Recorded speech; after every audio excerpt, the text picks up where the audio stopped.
Well, hello everyone. This is Dr. Amig from UnabridgedMD, your friendly rheumatologist. And today I really want to share with you how my first almost 20 days of Morning Miracle have changed me.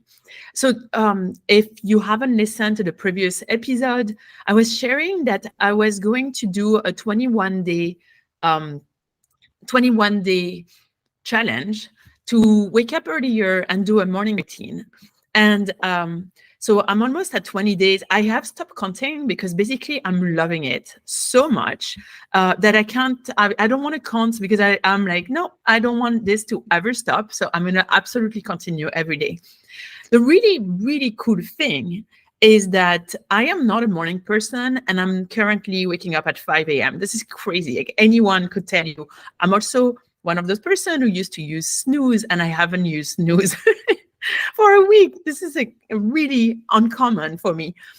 So let me remind everyone what this morning routine consists of, and let me also tell you how I feel so that you get a sense, and maybe I can convince you to also try. I use the Miracle Morning. This is this book. It's coming very soon with a new version. I think it's December 12th. There's no, I don't get anything to advertise this book except knowing that I'm sharing something that has really, really, really helped me when I had to deal with my cancer. And also, honestly, now that I don't, that it's not a threat anymore, although I don't like this word, but it's not something that I have to put, on the front line.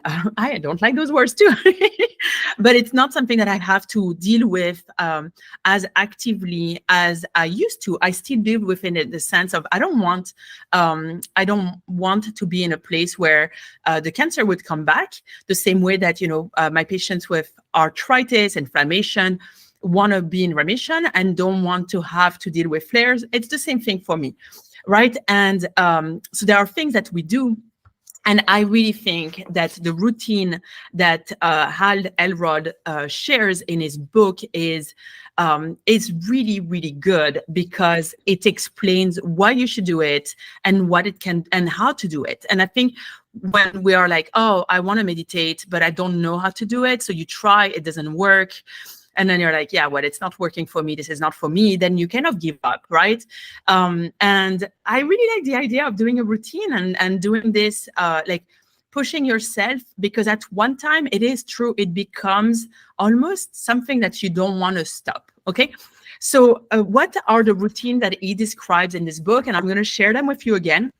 And then I'm going to tell you what it has done for me, even right now when I don't have to deal with a cancer actively, right? So so in his book, he shares the savers, and basically and I'm going to share the ones that what I do on a regular basis. So basically, you wake up earlier, 1 hour earlier, because or you wake up and you do that for 1 hour, but the truth is that most likely you're going to need that 1 hour before. So you wake up 1 hour earlier and you do meditation, or silence or prayer, something where you're silent, basically. Then you do affirmations. And so that's actually really interesting. We'll talk about that. Then you do visualization. So meditation, affirmation, visualization, writing, so journaling, and reading. And then finally, you exercise. Those are what I do. And I'll explain to you why. And actually, I think I changed a little bit. So the meditation, and I'm going to share just my experience. Meditation, 10 minutes. I have done 14 hours of meditation as part of a Vipassana retreat.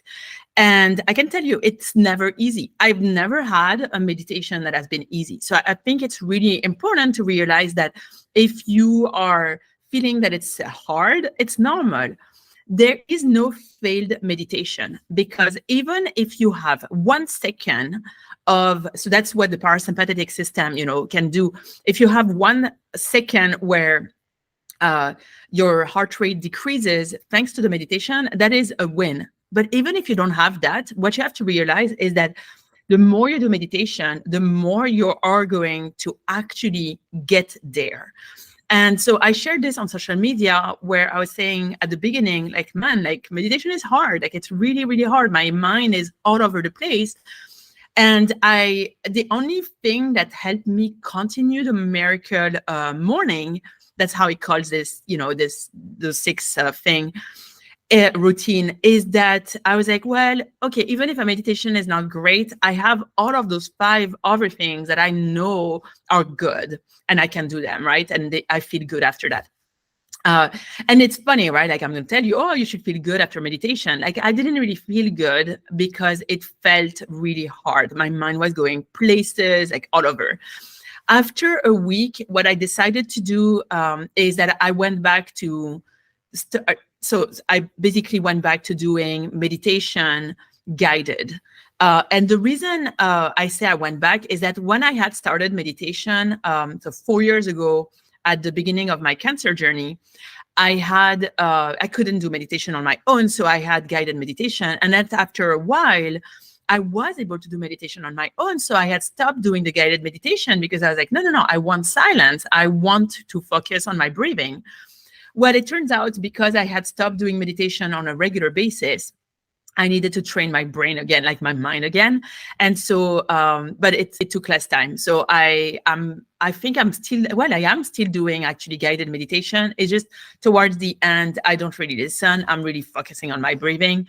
And I will tell you, like, it feels a lot better. I can feel myself go slower. It's been really, really exciting to see the changes.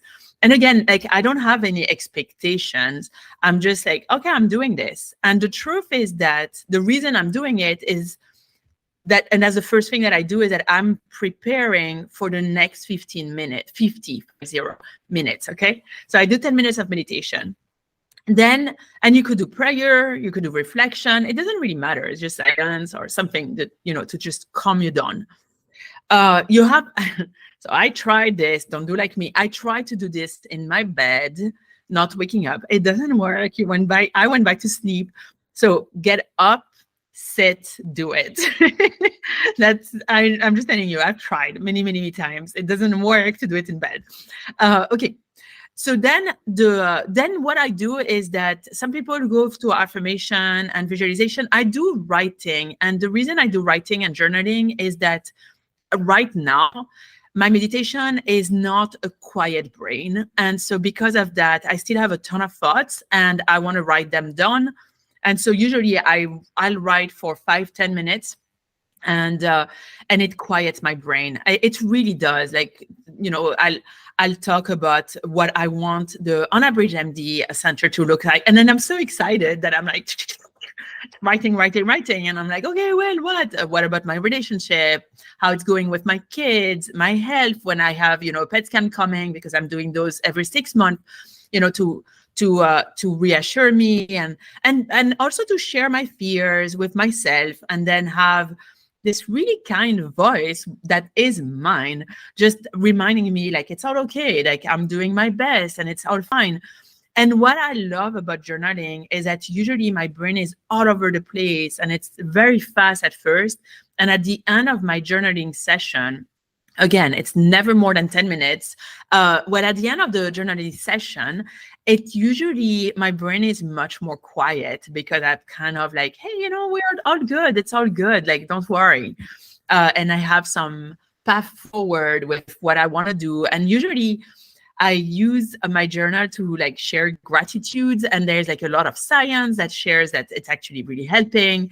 And we know that it actually helps your parasympathetic system, which I talk a lot, to decrease the inflammation and so on. So all of this to say, that's the second thing that I do. And that's how usually I feel after. So again, there is no failed journal. So that's really cool. And I don't think anyone can read my handwriting. Anyway, the third thing is affirmation. So I will say that that's probably the hardest one for me. I do the affirmations. I do them because I'm a good student. Not all the time. Right now, I'm trying to be a really good student with the miracle morning routine. And those affirmation, so for health, it's like, I feel vibrantly healthy and alive.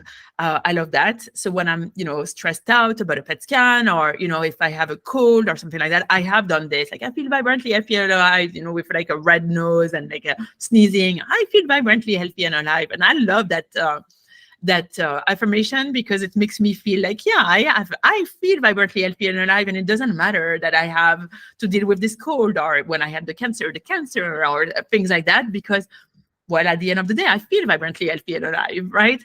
And I think it's really cool to do those affirmations, to believe them. And sometimes we say we fake it until you make it.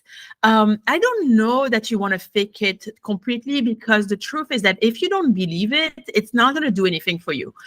But a way to switch that is to actually say, I deserve to feel vibrantly healthy and alive. So if you don't feel, so for example, for example, for my practice, when I started, and I had no idea if people would be interested in coming to see me, since I'm not taking their insurance, right? And I'm basically saying, hey, come and work with me, because I will provide you the best of me. And because of that, I know that your health will be better. Well, I didn't know, and I can tell you it does work, and my patients love it, and I would love for you to come. But the truth is that I wasn't sure how it pan out. I was not an entrepreneur before, I didn't know that I was an entrepreneur before I opened. So then I would be like, I deserve, and my patients deserve to have the best practice in rheumatology in Colorado. And it's so cool, right? I deserve. Yeah, I deserve. I absolutely believe that I deserve. So it's not like I have the best practice in Colorado. That's not what I was saying then. I was saying I deserve to have, right? Or I affirm that I deserve to have. And so tweak your affirmations so that they are true to yourself has been something that I'm more in tune with. And that's really, like, this has been 4 years that I'm trying those affirmations. And I will tell you, I think that's the trick, is to say, I deserve, I want, and put it in the present. Okay. So that's like the little trick. I don't do 10 minutes of affirmation all of the time, because I actually love doing visualization, and I will take more time on the visualization than on the affirmation, but I absolutely try to do them every day. And I really like doing them now, and I deserve, or I affirm. And right now I'm all about like trying new connection in Denver, because I'm really excited. I love Denver, and I love the people in Denver. So I'm like, I affirm that I'm surrounded with, what is it that I say? Inspiring people, and I inspire people myself. So that's my affirmation right now. You can absolutely steal it if it talks to you, because those are cool affirmations, right? And that's the beauty, by the way, about affirmations, is that you take one of your problem and then you switch it. So for example, my kids love you guys, but sometimes you can be a little bit challenging. And I love this also, but that's true. Like, if the challenge, right? Like, so if one of my kids was a little bit challenging, I would switch it, and I'm like, I affirm that my kids are wonderful, and that we have a wonderful connection, and that we're able to move forward the difficulties, right? Like something like that. So you're just switching around. If you're looking for a job, like I affirm that I deserve to have a wonderful job that helps me grow, and that sees my value, where I can be the best of myself. Just play with it. Use the challenges in your life to switch it to an affirmation that's positive. And every time you're going to say that, I mean, just like, it's really interesting. Just saying it, I was just like, oh, that's really cool. It feels good. And I was thinking about the job. A couple of my friends who recently were, I have to change jobs. And I was like, oh, that's cool. That feels good for them. Yeah, they're going to get a new job because they're amazing, right? And they're going to get a better job even. And so I think that's really wonderful. So switch, if you have a challenge, switch it. The visualization has always been my favorite thing, because there is no visualization policy. Okay, so this is what I tell all of my patients, and this is what I do. You want to see yourself healthy. What does healthy looks like? This is a health podcast, but if you're listening to it and you're more into money, you want to see having wealth. And I'm not saying money because I don't think money is you can be poor and have a ton of money in your bank account. What it is about wealth. You deserve wealth. Look, if you have a friend that has a ton of money and they give it to you, or if suddenly you're like on the street and then people are like, hey, come and eat at my restaurants for free, that is wealth. You don't need money. That is wealth. If people are inviting you, things like that is wealth. That's so much more important than money. And same thing with health. What does health means to you? Does health means that you're playing with your grandkids? Does health means that you're, skiing and you can ski all of this and things like that? So what does health means to you? And then you're like starting to visualize that. You're visualizing yourself in doing backcountry skiing or snowshoeing, since we're in the winter, but maybe it's surfing, maybe it's walking, maybe it's playing with your kids.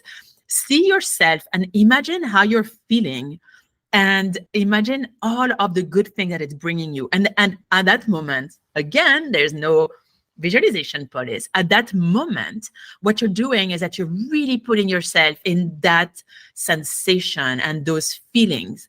And you're really visualizing yourself there. Look, if you're feeling in a lot of pain, if you're feeling like deceived, like defeated, first of all, take an appointment, come and see me. If you're one of my patients, please talk to me. We will get you out of there and we will get you to the good place, okay? If you're feeling like that, so you call me and you start with lower, which is that maybe it's going to be really hard for you to visualize yourself there. So maybe you visualize just like a step, maybe a less step, just one step better. Because if you are in your bed with a horrible pain or horrible fever, whatever it is, and like defeated, like imagining yourself completely healthy, playing with grandkids, doing backcountry skiing and doing the Himalaya is probably completely out of range. And then you're like, no, this is not real. Like, I don't believe in it. You've got to believe in it, right? Like, you've got to believe in it because there's no imagination police. You've got to believe in it. And a way to believe in it is to start, feeling it. To me, one of the things that really, really works for me is to draw it. I wish I had my drawings for you because there are stick figures. So for me, for example, I have curly hair. I'll put a face with sticks and I'll put curly hair around me with a big smile. That's me. And then I put some feelings around me. Like, I feel great. I feel loved. I feel loving. I feel cared for. I feel like I'm caring. I feel inspired. I inspire. And then, so it's really cool, right? I wanted to do a TEDx because I really wanted to share this idea that we should see our diseases, our conditions as something that are here to teach us. And I really wanted to share this. Well, I started drawing a TEDx. So I started drawing a TEDx on the stage and I started drawing like a big room with a ton of people in it. And it happened. And I'm not saying that it happened because of it, but I think, it was really cool to feel that at that moment. And because then I was like, okay, I'm going to make it happen. It's not necessarily magic. I don't think if anything is magic necessarily. I'm a scientist, remember? So yes, I'm leaving a lot of place to magic and placebo. Absolutely. But I'm certain that there are ways to explain this with science. And I think that once your mind is set to something, things happen. And because you're making them happen, because you're listening to the opportunities around you. So don't skip that. It's like, you're going to see, it's going to be hopefully like me, your favorite thing to do.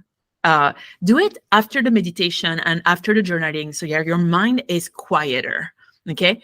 And then the affirmation you can do before or after the visualization. I don't know what, I actually, sometimes I do affirmations before or after, it doesn't matter. I do love the visualization. I would say I never skip that space because I love it. And so I think you're going to love it as well. Then there is the reading.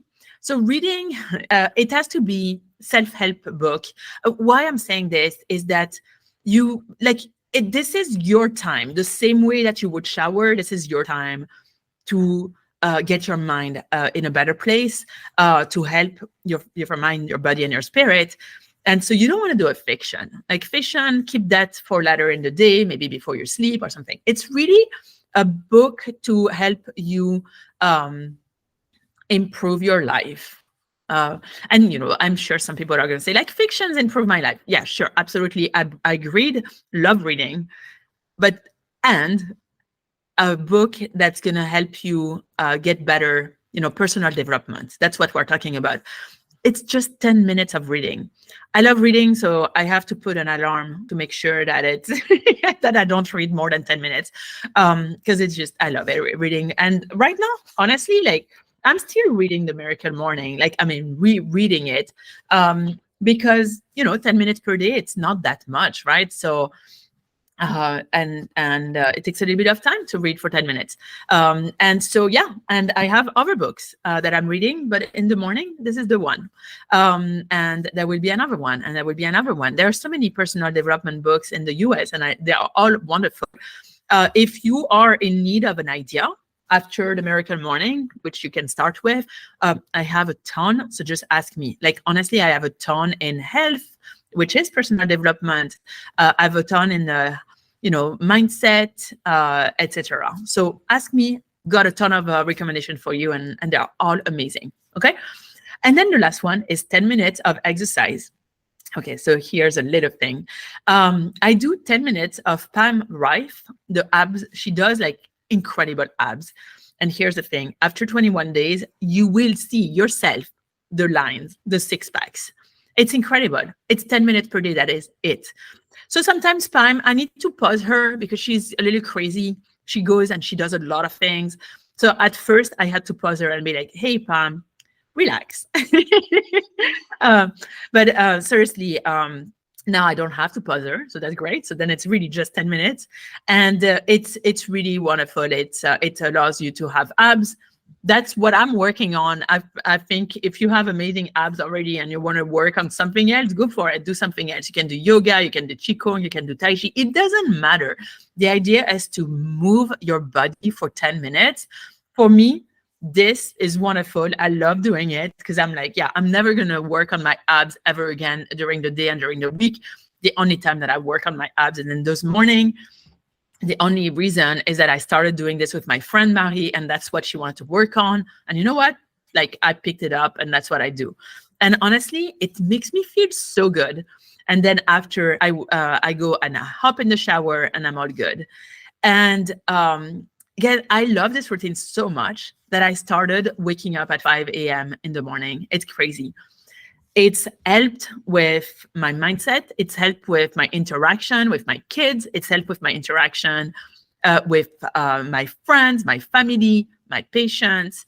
It's helped about, you know, my own health. I had a PET scan not so long ago. It's all good. And, you know, I went into this meditation state where I was like, well, you know, I'm not, you know, I'm doing all the things that I need to do. And I started visualizing that the PET scan was normal, how I would feel, and so on. And it's been like just wonderful. Right now, my visualization is to have this incredible center for UnabridgedMD, where patients are coming, where we're getting lifestyle coaches, nutrition coaches. We're also getting yoga, as well as massage therapists and acupuncturists, and all of this in one center. And well, the center is coming very soon in person, and those people are starting to I'm starting to talk with those people that I think are excellent. And so that's what I'm visualizing. And I'm visualizing, like, what do I want? What do I really want for this center? What will work for my patients? All right. And for the people who want, that are not necessarily my patients of maybe the massage therapist or the acupuncturist or the yoga person, the yoga teacher, and like, what does the research looks like, and so on. So it's really, really exciting. And I know that's a little weird topic for a podcast, but you know what? I could not tell you how this is doing for me. And again, I used to do this every day 4 years ago. And I stopped it because life, came in the way. And I'm so excited that I'm back at it because it's changing my life again for the better. So do it. You don't need the book. Otherwise, just order it. It's like on sale December 12th. It's called The Miracle Morning. You can also just find the old version. I'm sure it's cheaper. Honestly, it's like super cheap. I think it's like $8 or something. So worth it. I mean, so worth it. The other thing, honestly, I'm about to buy a bunch of them because I want to offer it to my patients that are coming. And it's going to be like a Christmas gift for my patients, whoever wants it. So you can also just come and be a patient in the practice, and I will offer you that book because I believe in this. Like, I really, truly believe that that's a way to heal ourselves. And it sounds, like just 1 hour per day. How amazing. All right. I will also tell you that thanks to it, I've started decreasing my use of social media, which is why you probably see a little bit less of my interactions, and less social media and less use of my cell phone, which is insane, because I was on my phone a lot. And you're going to see, I will tell you how I'm doing this. Same thing. I really hope I can change how you're seeing health. And I'm excited. If you're looking for a rheumatologist, I'm right here. Denver, Colorado. I also have licenses in Michigan, Minnesota, Wisconsin, and in addition to Colorado. So don't hesitate if you're one of those states. Happy to help you. Telehealth works really well. And honestly, if you ever want to come to Denver, Colorado and come and see me, I would love to see you. And I will make sure that I see you. And then, share this episode with anyone you think would need this or would benefit from it, because that's really what it is. And comment and tell me how you're doing if you're doing this. And again, it takes a little bit of effort at first, but don't give up. Continue, keep at it, because it's so worth it. See you next week, guys. Bye.